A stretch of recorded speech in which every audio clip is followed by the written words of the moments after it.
Welcome back. Today we're going to show you guys how to update the PS4 to a 2 TB hard drive. So this is actually the Seagate Backup Slim, which the hard drive is actually located inside of this case. It also comes with this USB to connect the hard drive.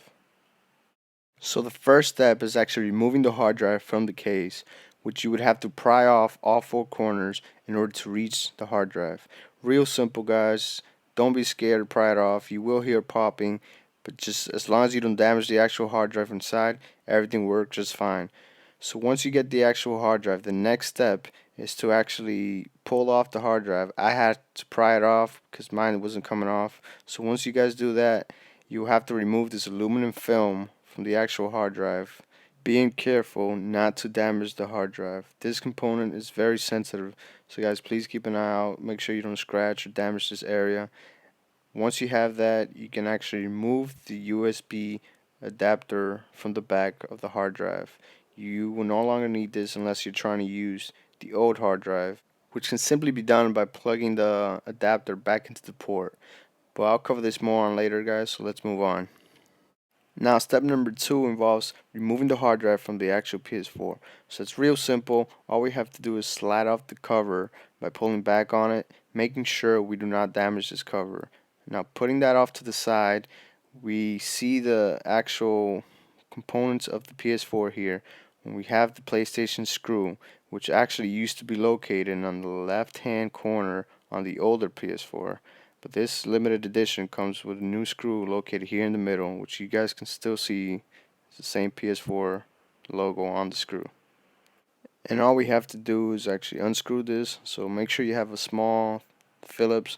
Once you get that unscrewed, guys, make sure you put the screw in a safe location not to lose it. The next step is just pull off the hard drive, being careful not to damage the sensitive area we talked about. Also, here to notice, on the old PS4, this hard drive actually used to be flipped upside down with the metal piece facing up.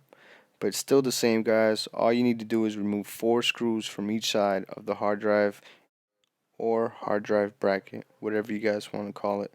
Simply take your Phillips, start unscrewing each side. Once that is completed, guys, you'll be ready to remove this hard drive. Once all the screws are removed, we can simply slide out the 500 gig hard drive. And now we just take the new 2 TB hard drive and simply place it in on the hard drive bracket. Real simple, guys. All you gotta make sure the ports are facing the same way. The hard cover is facing down with that sensitive part we talked about facing up. Make sure you don't remove any stickers or anything. Place the screws back on, and there you have it, guys.